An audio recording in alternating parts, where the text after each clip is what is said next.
আসসালামু আলাইকুম। আমি বিক্রমপুর থেকে বলছি। আমি বিক্রমপুর ব্লগার মৌ। আবার নতুন একটি ভিডিও নিয়ে সবার মাঝে চলে আসলাম। ভিডিওটি যদি ভালো লাগে আমার, তাহলে অবশ্যই চ্যানেলটা সাবস্ক্রাইব করে আমার পাশেই থাকবেন। আর আজকের ভিডিওটা একটু স্পেশাল। যেহেতু ২ দিন আগে আমরা আমাদের ইসলাম ধর্মের ২ টা ধর্মীয় উৎসব ঈদ উল আজহা পালন করলাম। তো সেই ভিডিওটা আসলে আমার শ্যুট করা ছিল। ভিডিওটা আজ ২ দিন হয়ে গেছে, আমি অবশ্য ছাড়িনি। আসলে সময় স্বল্পতার জন্য, আর যেহেতু কুরবানির ঈদ প্রচুর পরিমাণে কাজ থাকে সবাই তো জানেনই। তো দেখা যায় কাজ করতে, করতে একটু টায়ার্ড হয়ে যাই। কারণ সাধারণত প্রত্যেকদিন আমরা আসলে এত কাজ করি না। কিন্তু ঈদ আসলে যতটা কাজ করা হয় বা ঈদের আগে পরে যতটা কাজ করা হয়, তো এটা হচ্ছে চাঁদ রাতের ভিডিও। চাঁদ রাতের মধ্যে আমি করেছি। তো রাতের বেলায় হচ্ছে, যেহেতু ঈদের দিন সকালবেলা আমি ফালুদা তৈরি করব, তো রাতের বেলায় হচ্ছে জেলগুলি তৈরি করে নিচ্ছি। কারণ জেলগুলি একটু আগে তৈরি করলে ভালো হয়। দেখা যায় ফ্রিজে রাখলে ভালো মতো জমে। কিন্তু আমারটা তেমন একটা জমেনি। কারণ কি বুঝতে পারলাম না। হয়তো পানিটা একটু বেশি হয়ে গেছে পরিমাণে, আর একটু কম দিলে হয়তো সুন্দর হতো। তো যাই হোক, নেক্সট টাইম হয়তো ভালো করার ট্রাই করব। আর এদিক থেকে হচ্ছে রাতের বেলা হচ্ছে ঈদের যে সমস্ত উপকরণ লাগে, মানে ঈদের যে বাজার সদাই, তো ওইগুলি করে আনা হয়েছে। তো এটা হচ্ছে একটু দেখিয়ে দিলাম। তো সেমাই আর হচ্ছে মসুর ডাল, মুগ ডাল অবশ্য বাসায় ছিল, এজন্য আর মুগ ডালটা আনা হয়নি। একটা হালিম মিক্স আনা হয়েছে। আর এদিক ছিল অ্যারাবিয়ান যে সেমাইগুলি। তো এগুলি তো খুবই ভালো লাগে খেতে, আমার কাছে তো খুবই ভালো লাগে। আর এদিক থেকে কিছু নরমাল সেমাই ছিল ৫ প্যাকেটের মতো, এগুলিও দেখা যায় লাগে। আর যেহেতু আমাদের গরু কাটার জন্য কিছু লোক আনা হয়েছে, মানে তারা কাটবে। কারণ আমাদের বাড়ির মানুষ দেখা যায় কাটলে অনেকটা দেরি হয়ে যায়, তাই হচ্ছে কষাই দিয়ে আমাদের কাটানো হয়। তাই তাদের তো খাবার-টাবার দিতে হবে, এজন্য হচ্ছে সেমাইয়ের পরিমাণটা একটু বেশি রান্না করব। তাছাড়া দেখা যায় কুরবানি ঈদের সেমাইটা যদি তাদের না দিতে হয়, তাহলে এতটা রান্না করতে হয় না। কারণ মাংস যেহেতু হয়ে যায়, মাংসটাই খাওয়া হয় ঈদের মধ্যে। মিষ্টি খাবারটা একটু কম। তো যেহেতু ওনাদের খেতে দিতে হবে, এজন্য একটু পরিমাণে বেশি আনা হয়েছে। আর এখানে আরও কিছু খোলা চিনি ওইগুলি আনা হয়েছে। আরও সেমাই আনা হয়েছে। তারপর হচ্ছে জর্দা সেমাই যে রান্না করব, ওই সেমাইয়ের প্যাকেটও আনা হয়েছে। তো এই তো সিম্পলি আয়োজন, যেহেতু কোরবানির ঈদ, গরুর মাংসটাই হচ্ছে মেজর, আর অন্য আইটেম পরিমাণে কমই ছিল। আর ফালুদাটা তো আরও কিছুদিন আগেই আনা হয়েছিল, আমি নিয়ে আসছিলাম ফালুদা মিক্সটা। আর এদিক থেকে হচ্ছে দুধ জাল করা হচ্ছে। তো দুধ তো আমি রাতের বেলায় জাল করে রেখেছি, যাতে সকালবেলা আর দুধটা ঘন করতে না হয়। এখানে হচ্ছে ৫ লিটারের মতো আমি দুধ নিয়েছি। যেহেতু ২ রকমের সেমাই রান্না করব আর হচ্ছে ফালুদা রান্না করব। আর দুধ যেহেতু রাতে রান্না করেছি, তো অনেকটা ঘন হয়ে আছে। আর এখন হচ্ছে ফালুদা রান্না করব, এইজন্য মোটামুটি ১ লিটারের মতো আমি একটা প্যানের মধ্যে নিয়ে নিচ্ছি। আর বাকি যে ৪ লিটার ছিল, ওইগুলো দিয়ে হচ্ছে আমি সেমাই রান্না করব।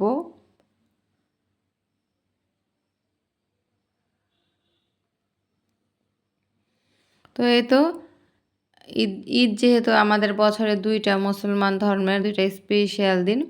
তো এই দিনটায় সবাই দেখা যায় একটু মিষ্টি জাতীয় খাবার খেতে প্রেফার করে। তো ২ টা দিন যেহেতু, তাই নানা ধরনের কিছু আইটেম তো করতেই হয়। তা না হলে তো আর চলে না। কারণ সারা বছর দেখা যায় মিষ্টি আইটেমটা ওইরকমভাবে খাওয়া হয় না। আবার দেখা যায় শীতের মধ্যে একটু খাওয়া হয়। কিন্তু ঈদের দিন তো একটু মিষ্টি জাতীয় খাবার তৈরি করতেই হবে। তো এই তো ফালুদার জন্য দুধটা এখন নিয়ে নিলাম। তো এটা এখন ফুটেলে তারপর হচ্ছে ফালুদা মিক্সটা দিয়ে দেব।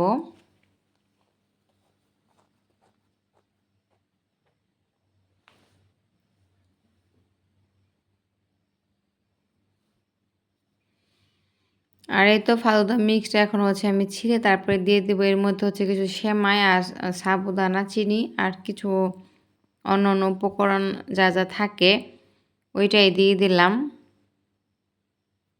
তো আমার কাছে অবশ্য রেস্টুরেন্টে যে আমরা যে ফালুদাটা খাই ওইটা কিন্তু খুবই ভালো লাগে, কিন্তু বাসারটা আমার কাছে কেন যেন ভালো লাগে না। রেস্টুরেন্টে আসলে যা দেখা যায় পরিমাণে অনেকটাই কাজু কিশমিশ প্লাস অন্য অন্য আইটেম দিয়ে থাকে, ভালোই লাগে খেতে। আর এই তো আমি যে আজকে ফালুদাটা তৈরি করছি এটা হচ্ছে ম্যাঙ্গো ফ্লেভার। ফালুদা দেখা যায় অন্য অন্য ফ্লেভারও পাওয়া যায়, যেমন ভ্যানিলা ফ্লেভার। তো আমি হচ্ছে ম্যাঙ্গো ফ্লেভারটা আনা হয়েছে কারণ বাসায় হচ্ছে আমার আম ছিল, তাই ভাবলাম ম্যাঙ্গো ফ্লেভারটাই আনি। আর যেহেতু এখন আমের সিজন, মোটামুটি দেশীয় আম শেষ, কিন্তু কিনা যে আমগুলি পাওয়া যায় যেমন আমরুপালি, তারপরে হচ্ছে ফজলি আম, অন্য অন্য যে ধরনের সবজি ফল পাওয়া যায় আম। তো এদিক থেকে হচ্ছে আমি কিছুটা ডিপ্লোমা দুধ ঠান্ডা নর্মাল পানি দিয়ে একটু গুলে দিয়ে দিলাম, যাতে দুধটা একটু কনসিস্টেন্সি একটু ঘন হয়। ভালো লাগে যদি দেখা যায় গুঁড়া দুধটা অ্যাড করা হয় যে কোনো মিষ্টি জাতীয় খাবারের মধ্যে, আমার কাছে তো খুবই ভালো লাগে।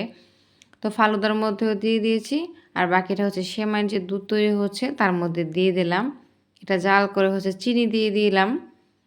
সেমাই যেহেতু রান্না করব তো চিনি দিয়ে দেবো এখন।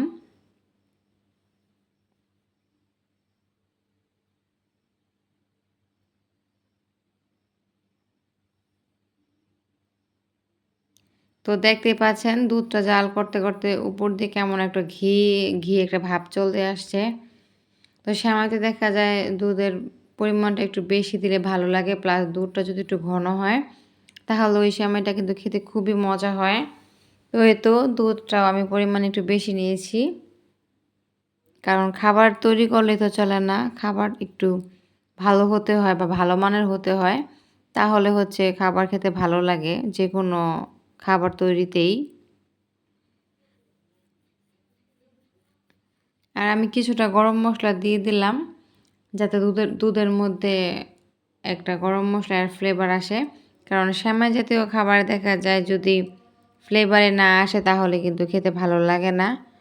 তো এদিক থেকে হচ্ছে আমি এখন সব সেমাই নিয়ে নিলাম, তো এগুলি এখন তৈরি করে ফেলবো। তো এই তো অ্যারাবিয়ান যে সেমাই প্যাকেটটা ছিল এটা হচ্ছে আমি এই বোলটার মধ্যে সেট করছি। এটা হচ্ছে 2 লেয়ারে দিব। তো প্রথমে 1 লেয়ার দিয়ে তারপর হচ্ছে খেজুর আর কিশমিশ এগুলি দিয়ে দিলাম। আর যে নেক্সট আর একটা লেয়ার দিচ্ছি, তো এটার উপরে হচ্ছে পুনরায় আবারও দিয়ে দিব কিশমিশ, তারপরে হচ্ছে কাজু, সরি কাজু না, খুরমা কিশমিশ। তো এবার কি যেন আগের বার যখন এই সেমাইটা আনা হতো তো দেখতাম প্রতিবারই ভিতরে এক ধরনের মানে কয়েকটা রকমের বাদাম থাকতো, কিন্তু এবার হয়তো কোম্পানিরা দেয়নি, জানি না কি জন্য। তো এই তো আমি সেমাইগুলো এখন সেট করব।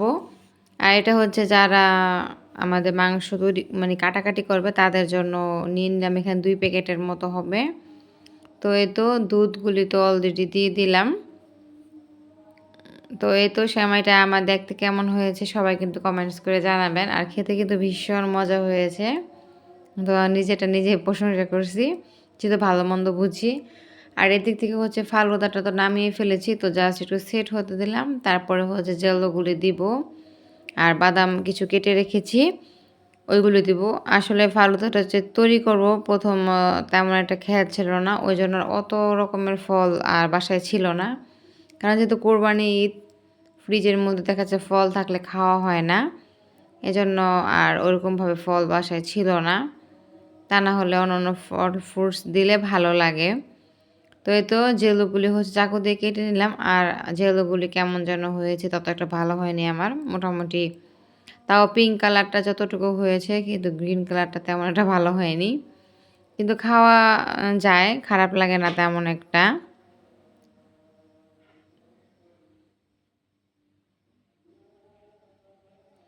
তো এই তো ফালুদাটা দেখতে কিন্তু খুবই ভালো লাগে। আমার কাছে ফালুদা খাওয়ার চাইতে দেখতে কিন্তু খুবই মিষ্টি লাগে, কারণ বিভিন্ন রকম দেখা যায় কালারের সমারোহ, মানে বিভিন্ন কালারের সব কিছু দেখা যায়, এজন্য ভালো লাগে। তো এদিক থেকে পিঙ্ক কালার জেলগুলো সেট করে দিয়ে দিলাম, আর এখন হচ্ছে গ্রিন কালারটা দেব। তো গ্রিন কালারটা দেখতেই পারছেন ভালোভাবে একদম সেট হয়নি, একটু লিকুইড ভাব আছে।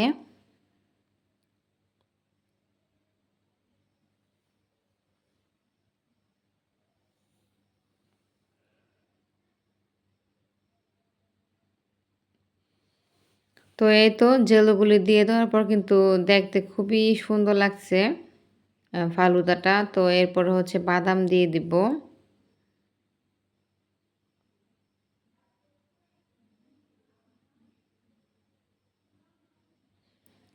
আর এই তো ২ ধরনের বাদাম আছে এখানে। এখানে হচ্ছে কাঠবাদাম আর হলো কাজু বাদাম, এই ২ টাই ছিল বাসায়। আর অন্য বাদাম ছিল না বাড়িতে। যদি থাকতো তাহলে ভালো লাগতো। কারণ সব ধরনের বাদাম দিলে ভালো লাগে। আর কিছুটা কিশমিশও দিয়ে দিলাম। কিশমিশ দিলেও কিন্তু খুবই মজা লাগে খেতে। আর এদিকে তো আম কেটে নিয়েছি। যেহেতু আমের ফ্লেভার মানে ম্যাঙ্গো ফ্লেভার ফালুদা মিক্সটা। তো এজন্য হচ্ছে কিছুটা আম কেটে দিলাম। বাসায় অবশ্য মালটা ছিল কিন্তু মালটা দিলাম না। মালটা দিলে কেমন না কেমন হয় জানি না। এজন্য দিলাম না। মালটা যেহেতু টক, এজন্য টক ফলটা তেমন দিলাম না।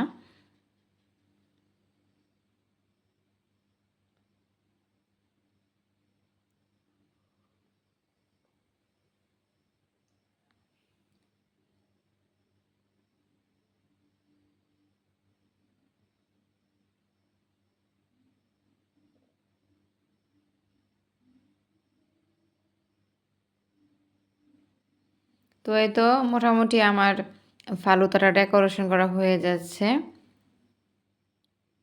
আর এই তো সেমাই রান্না হয়েছে তো টেবিলে নিয়ে আসলাম। তো একদম দুধ দিয়ে ভিজে গেছে। আর এখানে হচ্ছে বাসায় যেহেতু আইসক্রিম ছিল একটাই, মানে বক্সের আইসক্রিম ছিল না। বাসায় ফ্রিজে দেখলাম একটা কোন আইসক্রিম ছিল। তো ওইটাই কেটে দিয়ে দিলাম। আর মানে বক্সের আইসক্রিম আর দেওয়া হয়নি। কোন আইসক্রিমটাই দেওয়া হয়েছে।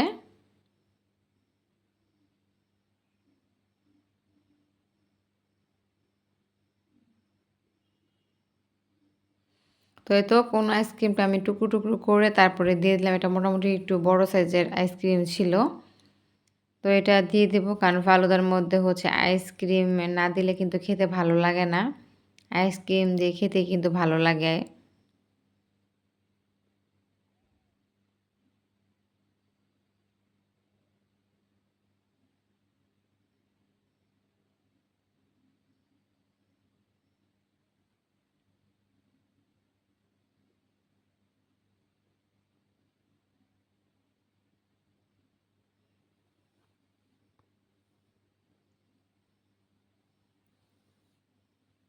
তো এই তো মোটামুটি আমার ফালুদা ডেকোরেশন করা হয়েছে। এখন আমি রান্নাঘরে আবারও চলে যাব।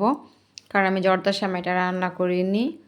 তো এটা এখন ভেজে নিব। তো মোটামুটি এই সেমাই যে প্যাকেটগুলি ছিল, তো অনেকটাই ভাজার মতো ছিল। মানে কালারটা খুবই ডার্ক ছিল। তো আমার তেমন একটা ভাজতে হয়নি। তো মোটামুটি একটু ভেজে দিলাম মনের সান্ত্বনা এই আর কি। আর এদিক থেকে হচ্ছে গরম মসলা দিয়ে দিলাম ফ্রাই প্যানের মধ্যে, মানে প্যানটার মধ্যে আর কিছুটা ঘি আর হচ্ছে সয়াবিন তেলও দিয়েছি, ২ টাই মিক্স করে দিয়েছি। এখন হচ্ছে সেমাইটা একটু ভাজা, ভাজা করে নেব। জাস্ট তেলের সাথে একটু ভেজে নিব।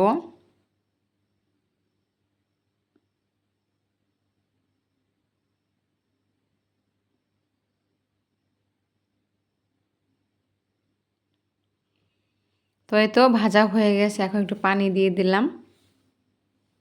তো এই সেমাইটা রান্না করা কিন্তু একটু সেনসিটিভ। কারণ লাচা সেমাই কিন্তু দুধ কম বেশি হলে খাওয়া যায়। কিন্তু যদি জর্দার সেমাইটা পরিমাণে পানিটা একটু বেশি হয়ে যায়, তাহলে কিন্তু খেতে ভালো লাগে না, কারণ একদমই ঝরঝরা হয় না। আর যদি পানিটা কমও হয়ে যায় তাহলেও কিন্তু খেতে ভালো লাগে না, কারণ একটু কেমন যেন কচকচে একটা ভাব লাগে।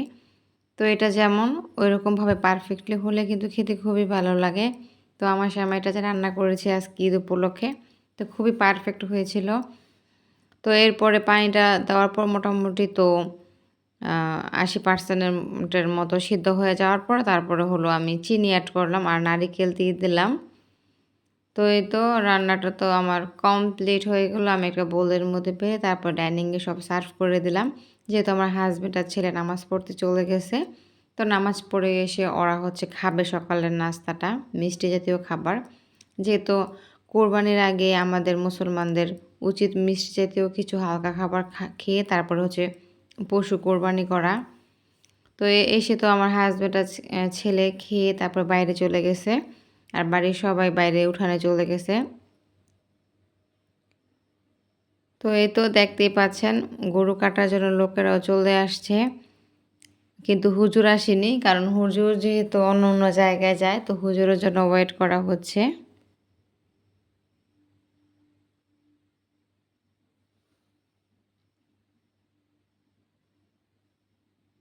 তো এই তো একটা যে গরুটা একটু বড় ছিল, তো ওইটাকে এখন নিয়ে আসছি উঠানে। কিন্তু খুবই পরিমাণ পাজি ছিল, কোনো মতেই দেখা যায় গরুটাকে কোরবানি দেওয়ানোর জন্য শোয়াতে পারছে না। তো অনেক চেষ্টার পর তারপরে হচ্ছে এটাকে কোরবানির জন্য প্রসেসিং করতে পারছে। তো দেখতে পাচ্ছেন ভিডিওর মধ্যে কতটা কষ্ট হচ্ছে, এতগুলি মানুষ, তারপরও প্রচুর পরিমাণে প্যারা হচ্ছে। তো অনেকটা সময় লেগেছে, আমি মোটামুটি ভিডিও ধরেছি মিনিমাম হচ্ছে প্রায় আধা ঘন্টা থেকে 40 মিনিট হবে। গরুটার পিছনে সময় গেছে জাস্ট একটু পজিশনে আনার জন্য।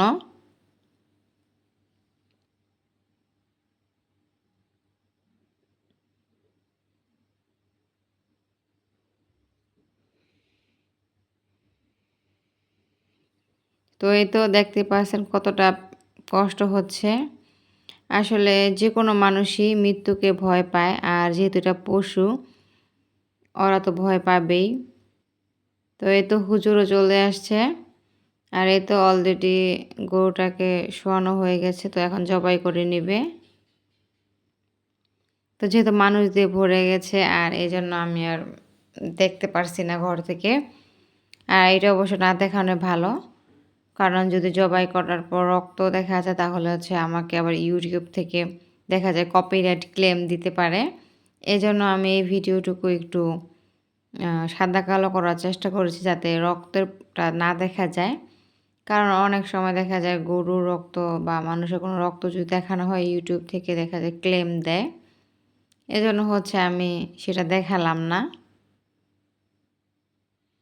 তো এটা হচ্ছে আরেকটা গরু, আমাদের যেহেতু ২ টা গরু আনা হয়েছে, একটা জবাই করে হচ্ছে রেখে দিয়েছে। আর এটা হচ্ছে সেকেন্ড গরুটা, ওই তো একটা শুয়ে আছে, তো ওটা এখনও কাজ ধরা হয়নি। তো এটা কাটার পরে যেহেতু হুজুর চলে যাবে, তাই এটাকেও একদম জবাই করে নেওয়া হচ্ছে। তারপরে হচ্ছে ২ টাকে একদম চামড়া পরিষ্কার করা হবে। তো মোটামুটি আমাদের মহিলাদের আপাতত কিছুটা কাজকর্ম কম। যখন আবার কুরবানির মাংস কাটা হয়ে যাবে বা আমাদের রান্নার জন্য দিয়ে দিবে, তখন আবার কাজকর্ম শুরু। তো ঈদ মানে হচ্ছে আমরা যারা বাড়ির বউরা আছি, তো সারাদিন কাজ আর কাজ। কাজের জ্বালায় দেখা যায় অনেক কিছু করতে পারি না।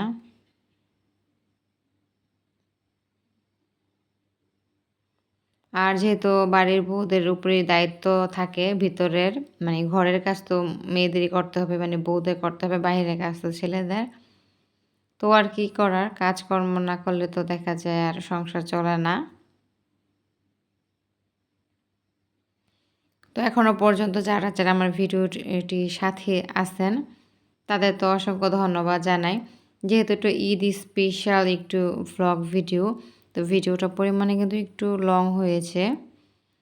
আর এদিক থেকে তো আমি সকালে তেমনভাবে নাস্তা খাইনি, আর বাচ্চাদেরও তেমনভাবে খাওয়ানো হয়নি। তো ভাবলাম ছেলে মেয়েকে একটু নাস্তা করিয়ে দেই। আর এই তো মেয়ে তো ঈদের ড্রেস পরে বসে আছে, আর একটু পরে চেঞ্জ করার জন্য চেষ্টা করছে যে এটা এখন চেঞ্জ করে ফেলবো। এই তো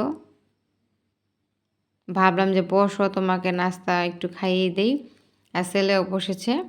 তো নাস্তা মোটামুটি করার পরে আসলে কাজ করতে যেতে হবে, মানে মাংস আমাদের দিয়ে দিচ্ছে, এখন মাংস রান্না করতে হবে।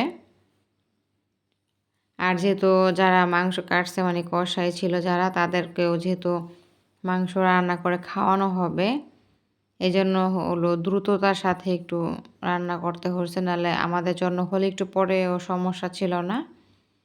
তো এই তো এখানে হচ্ছে 10 কেজির মতো মাংস দিয়ে দেওয়া হয়েছে ঘরে।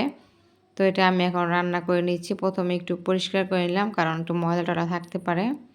আর যদি বড় কোনো পিস থাকে তো একটু কেটে নিলাম। তো মোটামুটি পিস সমানই ছিল, তাই আর কাটতে হয়নি। আর এদিক থেকে হচ্ছে আমি একটা বড় হাঁড়ির মধ্যে একবারে মাংসগুলি বসিয়ে দেব।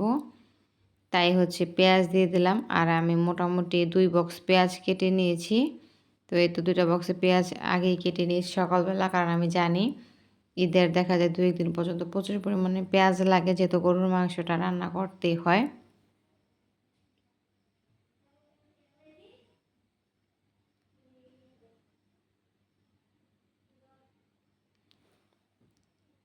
তো যেহেতু মাংসের পরিমাণটা একটু বেশি, আর কুরবানির মাংস যেহেতু একদম তরতাজা, মানে তাজা মাংস, তো এটা মেখে রান্না করলে ভালো হয়, তা না হলে কষাতে গেলে প্রচুর হাত ব্যথা করে। তো এই তো পেঁয়াজ, লবণ আর হচ্ছে আদা রসুন বাটা দিয়ে দিলাম, সাথে হচ্ছে হলুদ মরিচের গুঁড়ো দিলাম আর তেল দিয়ে দিব। তো এখন ভালোভাবে একদম মিক্সড করছি।